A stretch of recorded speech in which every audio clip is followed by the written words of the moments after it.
Ha llamado la atención esto de bancada evangélica, si es que existe una bancada evangélica y qué evangélicos son los que hoy están en el Parlamento. Nicolás. Sí, el nombre bancada evangélica en verdad no es una creación uruguaya y es cuestionable usar esa nomenclatura, pero ayuda a visibilizar ese fenómeno que se dio desde hace muchos años en Centroamérica, en Brasil. Ahora en Brasil hay 80 diputados que conforman sí formalmente una bancada evangélica. En el caso uruguayo es más bien, no se autodenominan bancada evangélica, pero es la agrupación de los diputados titulares y suplentes evangélicos, que son del Partido Nacional 4, uno del Partido Colorado, y que se reúnen con una agenda común y que son de un sector evangélico que podemos llamar conservador o que provienen de sectores pentecostales, bautistas y neopentecostales, que manejan una agenda común en temas de defensa de la familia tradicional, como ellos comprenden, en contra del matrimonio igualitario, a favor de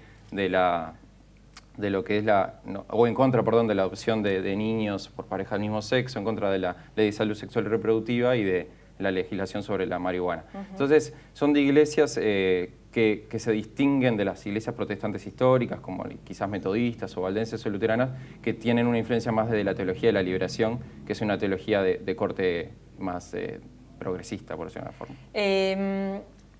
Han cambiado su estrategia, ¿verdad?, de dedicarse a los temas privados a pasar a la arena pública. Y ha crecido tanto en el gobierno como en el Palacio Legislativo la presencia de este tipo de iglesias. Bueno, es cierto, en primer lugar hay un cambio de lo religioso en general, de lo privado a lo público, porque de hecho también aparece, yo qué sé, por ejemplo, la May Susana de Andrade, el afrobandismo en la política de un modo más explícito. O sea, hay un cambio cultural que está replanteando la laicidad, como lo ha planteado Gerardo Caetano en su último libro, El Uruguay Laico, que justamente desestabiliza algunos mitos del Uruguay. Y eso por un lado como contexto que sería bueno analizar. Pero los evangélicos y sobre todo pentecostales, es cierto que han cambiado su discurso en toda América Latina.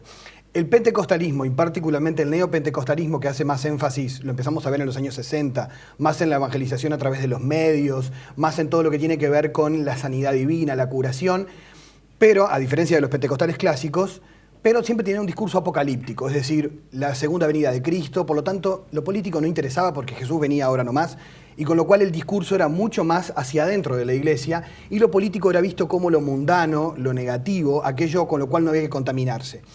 Con el pasar de los años se comenzó a ver dentro de las propias iglesias neopentecostales un discurso donde, bueno, ya que Jesús todavía no viene, digamos, hay que empezar a hacer algo por transformar el mundo en el que estamos, pero eso sí, no hay una clara secularización como en las iglesias históricas. No se distingue fácilmente el ámbito de la autonomía temporal, de lo religioso. Es decir, si Cristo reina en mi vida, por lo tanto tiene que reinar en mi hogar, reina en mi barrio y si puede, reina en mi país.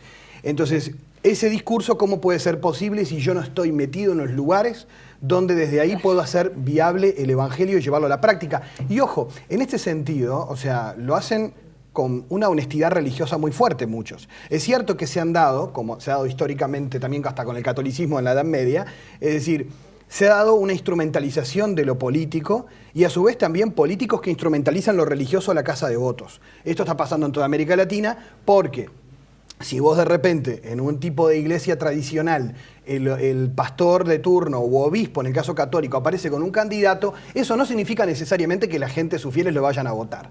Pero en la teología pentecostal, donde el pastor es alguien que tiene una autoridad, digamos, ungida, es decir, tocada por Dios, lo que él dice casi que viene de él. Y por lo tanto, si aparece abrazado a un político en un escenario con 3.000 personas, obviamente que la gente, automáticamente un pentecostal dice, este hombre lo eligió Dios, y son esos miles de votos. Entonces en América Latina empezó a pasar eso. No tenemos que olvidar que en 1900 en América Latina había 50.000 evangélicos. En el 2000 había 100 millones. Y quizás hoy hay más de 120 millones de evangélicos en América Latina. Pensemos en lo que pasó en la última elección. El actual diputado Dastugue es Dastugue, es el yerno del apóstol Márquez. Márquez. Hubo una disputa dentro del Partido Nacional por esos votos, se podría decir, porque en el pasado apoyaban a Jorge Gandini y a la lista 250, pero en la última elección cambiaron. Ellos empezaron su militancia política con Carlos Villafiliola, edil, y ahora suplente de diputado, que es de la iglesia parroquia de Belén. Empezaron con un sector que ellos nominaron cristianos por Uruguay, y luego se cambiaron con el sector de Verónica Alonso. Y fueron los que permitieron que Verónica Alonso ganara las internas.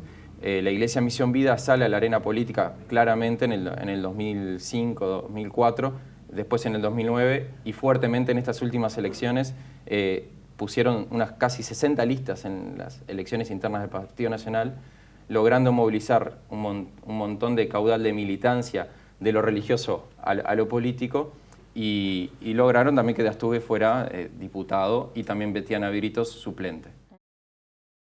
Si se comprometen a servir a Dios, tomando la verdad de su palabra como base y fundamento para la gestión en la actividad pública, servir en unidad y paz, en procura de la justicia, teniendo plena conciencia de que toda la tarea la hacen para el Señor, tratar a todos, cristianos y no cristianos, con dignidad y respeto, gobernar para todos, nunca favoreciendo clase, grupo o partido alguno en desmedro del bien común.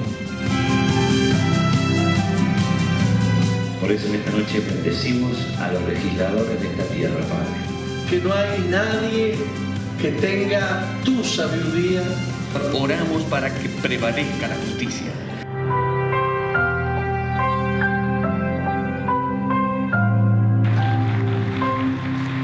Y allí tenían entonces, en el último momento, cuando estaban firmando, Dastugue, Irrazábal y Amarilla, los tres legisladores. ¿Qué es esto que veíamos? ¿Qué es este compromiso? Bueno, eso fue una actividad que fue el 9 de septiembre en una iglesia pentecostal, el Centro Cristiano del Cordón, que fue un compromiso entre pastores, diputados titulares, suplentes y ediles evangélicos de estos sectores, que fue un compromiso mutuo de oración, de colaboración, de apoyo, y también, digamos, con esa centralidad que le dan estas iglesias a una lectura literal de la Biblia y para que la Biblia tenga un lugar importante en la toma de decisiones legislativas a la hora de tomar cualquier decisión ética, política.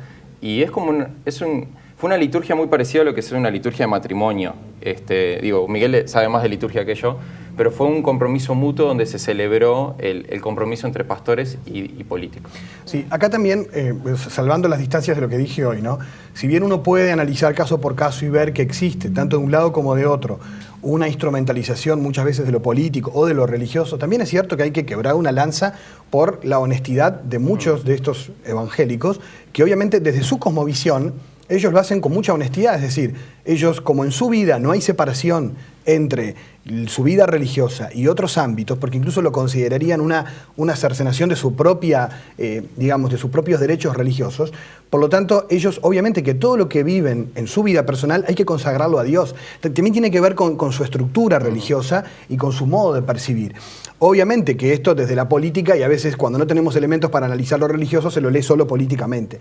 Pero obviamente que aquí hay un fenómeno mucho más grande a nivel religioso, que tiene que ver con lo que hemos hablado muchas veces con Nicolás, con ese paso, digamos, de lo religioso, de lo privado a lo público, donde además hay un derecho que se va como gestando y que se va haciendo común y que en nuestra sociedad se ve un poco con susto.